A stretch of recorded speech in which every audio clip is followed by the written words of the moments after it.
Dans cette séquence, nous allons aborder les caractéristiques de la synapse ou jonction neuromusculaire. Elle fait suite à la séquence sur la transmission synaptique du message nerveux entre deux neurones. L'étude du réflexe myotatique a permis de montrer que la déformation du muscle ou du tendon entraîne la formation d'un message nerveux sensitif qui déclenche au niveau de la moelle épinière la propagation d'un message nerveux moteur en direction du muscle. C'est à ce niveau que s'établit la synapse neuromusculaire permettant au message nerveux moteur de déclencher la contraction des fibres musculaires. L'observation du muscle en microscopie électronique permet d'identifier les fibres musculaires, qui sont des cellules spécialisées aux propriétés contractiles.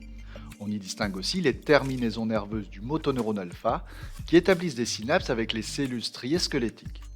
Cette jonction neuromusculaire est qualifiée de plaque motrice, dans la mesure où c'est à ce niveau que va être déclenchée la contraction. Les terminaisons qui proviennent d'un même motoneurone établissent des synapses avec plusieurs fibres musculaires différentes. Cet ensemble de fibres musculaires innervées par un même motoneurone constitue une unité motrice. On peut aussi noter qu'une fibre musculaire reçoit les messages nerveux d'un seul motoneurone. Dans cette séquence, nous allons focaliser notre attention sur la structure fonctionnelle de la plaque motrice.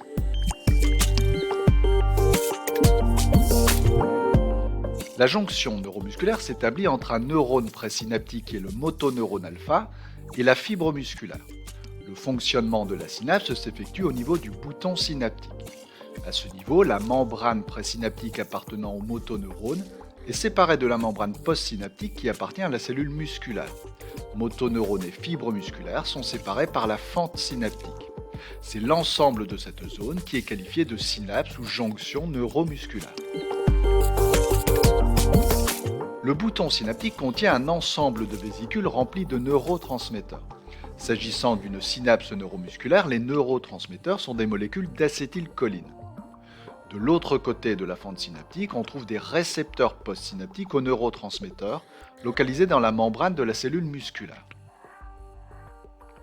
Le message nerveux qui s'est propagé le long du motoneurone est constitué d'un train de potentiel d'action dont la fréquence dépend de l'intensité du stimulus.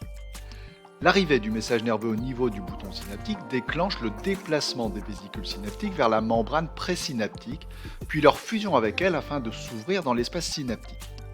Il s'ensuit une libération des neurotransmetteurs au cours d'un processus d'exocytose. L'acétylcholine ainsi libérée dans l'espace synaptique va se fixer au récepteur de la cellule musculaire. Ce complexe entre les récepteurs et les neurotransmetteurs déclenche la formation de potentiels d'action musculaire et leur propagation dans les tubules transverses. Ces derniers sont reliés au réticulum sarcoplasmique contenant des réserves de calcium. L'arrivée des potentiels d'action musculaire entraîne alors la libération de calcium dans la fibre musculaire, ce qui va déclencher la contraction musculaire par interaction avec les myofilaments, selon un mécanisme abordé dans une autre séquence.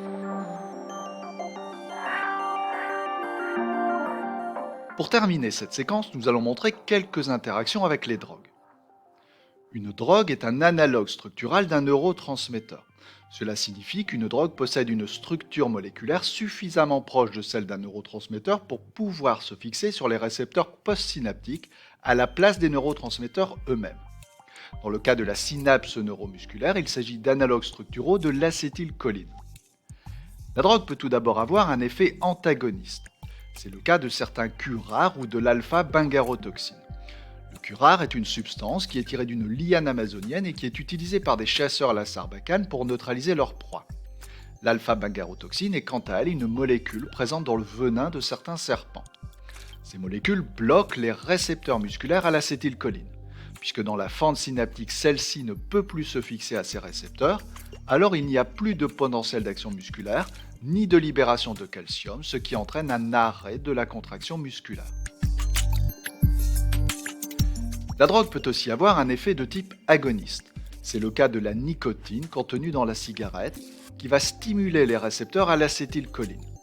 Il s'ensuit la naissance de potentiels d'action musculaire à l'origine d'une libération de calcium, qui déclenche à son tour la contraction musculaire. La nicotine peut ainsi être à l'origine de tremblements constatés lors d'une consommation excessive de tabac.